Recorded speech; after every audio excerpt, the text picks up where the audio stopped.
Coucou les amours, bonjour à tous et bienvenue à ma chaîne. Je m'appelle Winchette d'Orsainville, j'ai 29 ans, je suis née le 1er janvier 93. Je suis née en Haïti, mais j'ai grandi ici, je suis rentrée au Canada quand j'avais environ 5 ans, si je ne me trompe pas. J'ai 3 petits garçons. Je suis indépendante depuis à l'âge de 16 ans.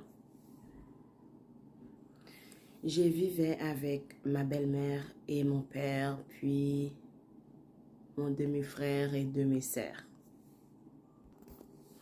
Lorsque je suis arrivée au Canada à l'âge de 5 ans, j'étais très contente le fait que mon père m'a dit que j'allais avoir une deuxième mère. J'étais vraiment contente, j'étais vraiment heureuse. J'ai dit, ok, je vais avoir une deuxième maman, je vais m'amuser. Quand elle est arrivée au Canada, c'était vraiment l'enfer pour moi. Tout ce que je fais en présence de elle, ça a été jamais bien. J'ai été jamais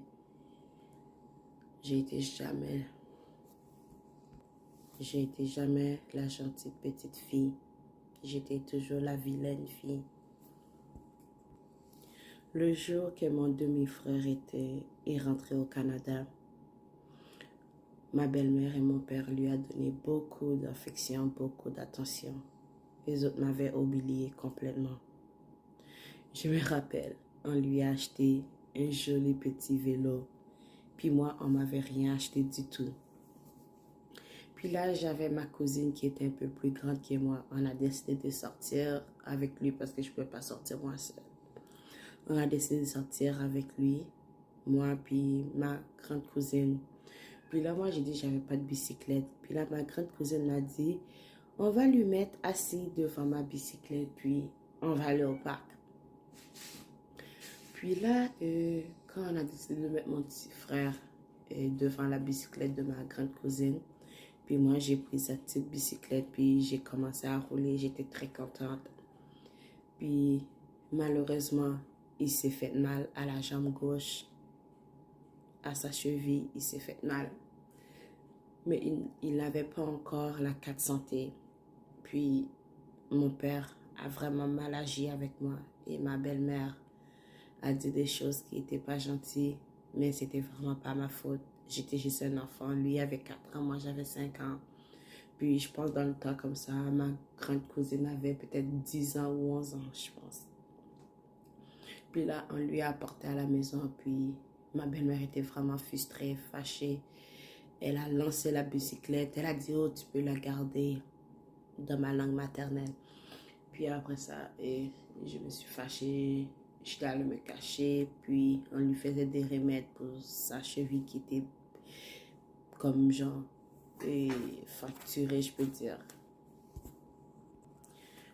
2 jours après, on lui a amené chez CHIO, un hôpital pour enfants à Ottawa. Mais sa cheville n'était pas cassée, mais juste que la chair était ouverte, comme je peux dire. C'était ouvert, mais c'était pas comme si cassé. On lui a juste fait 2-3 pointitures, puis on lui a envoyé à la maison avec des médicaments. Puis bon, j'avais pas le choix de assumer ma conséquence, comme on dit. Puis bon, je prenais soin de lui. Tout ce qu'il voulait, il fallait que je le fasse. Même imagine un grand garçon de 4 ans, presque 5 ans. Il va à la toilette, c'est moi qui dois l'accompagner. Tout ce qu'il veut faire, c'est moi qui dois le faire. Puis il avait encore la méthode de chez nous au pays, Haïti. Puis là, il faisait pipi dans un seau, puis c'est moi qu'il fallait qu'il le ramasse, puis aller le jeter. Il faisait le sel, c'est moi qui devrais laver ses fesses, tout ça. Malgré que c'était 2 enfants. Puis moi, j'avais pas pris ça pour grande chose parce que je disais c'était mon frère. Je suis un peu plus grand que lui, c'est mon devoir de prendre soin de lui s'il n'est pas capable.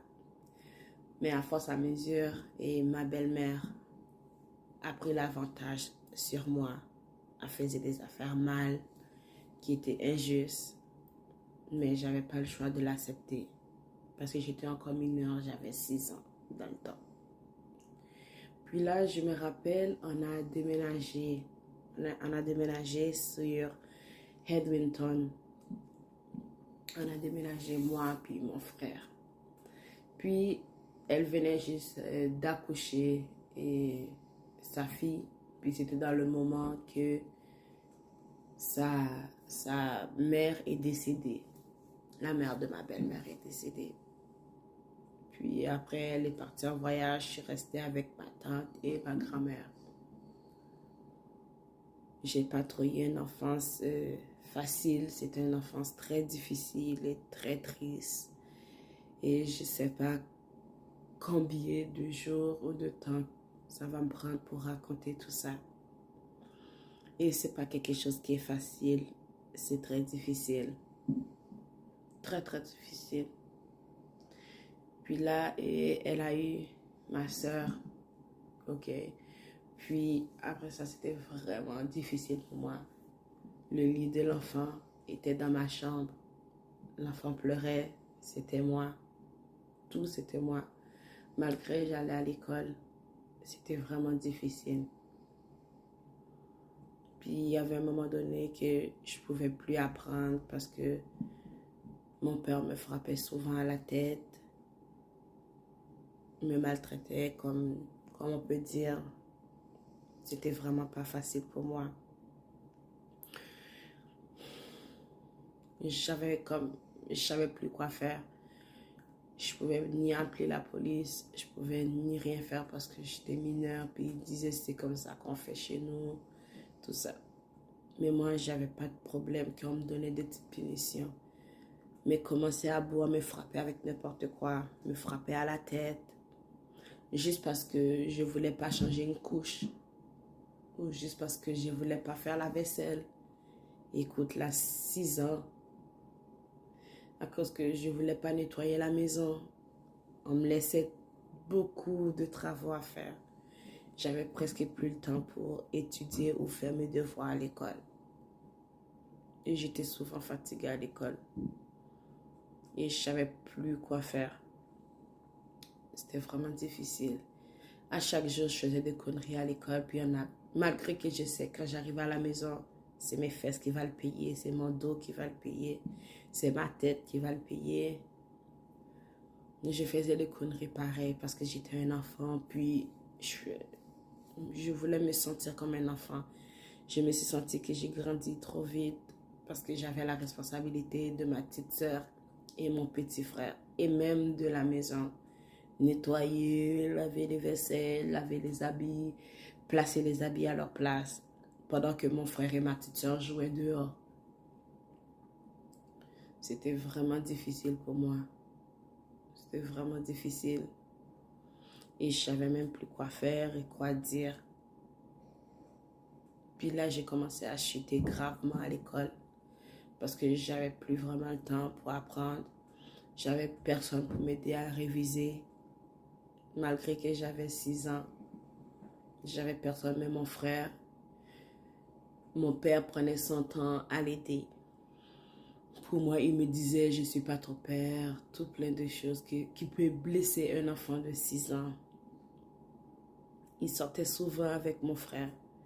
Puis moi, je restais à la maison en train de nettoyer. Il me disait, quand j'arrive, la maison doit être propre, comme tout ça.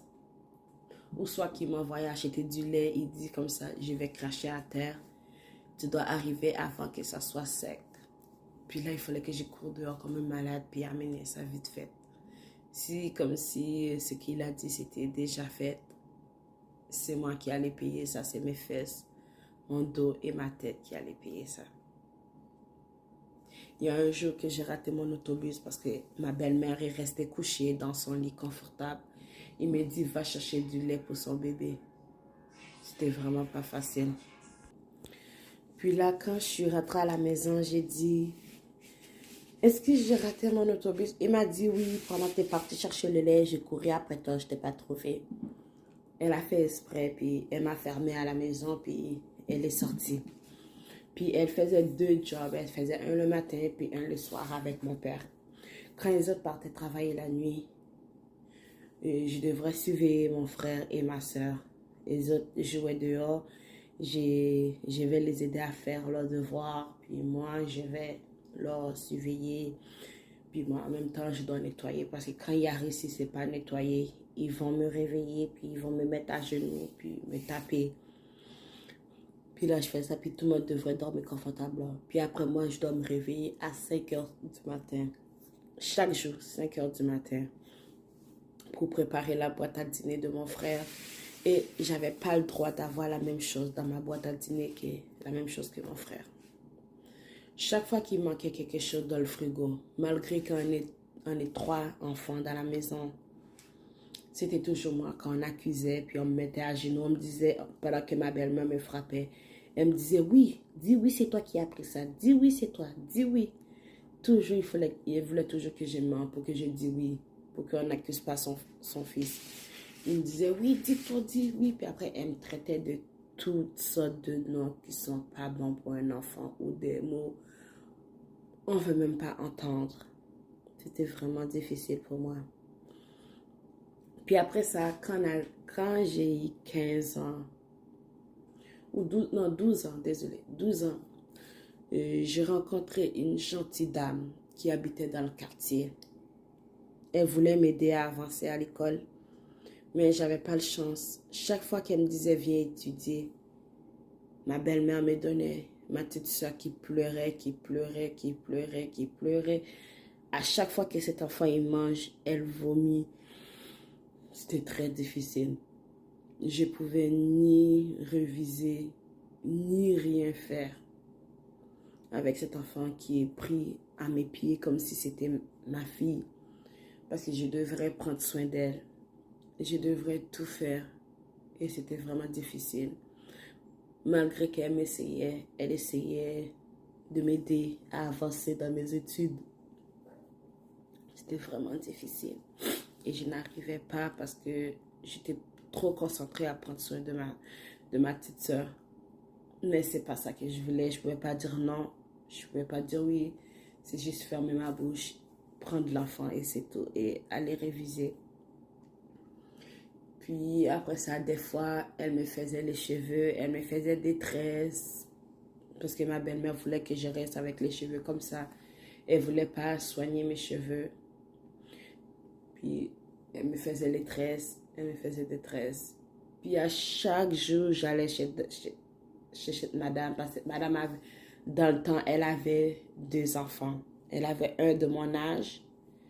Je ne peux pas dire exactement un de l'âge de mon frère, mais quand même. Mon frère était assez mature. Puis vu comment on était nouvelle dans le quartier,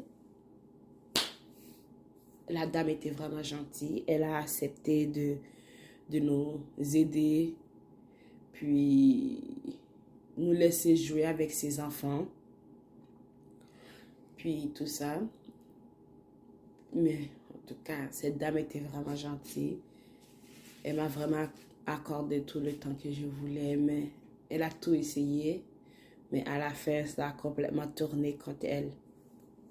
Si vous aimez cette vidéo, appuyez sur j'aime.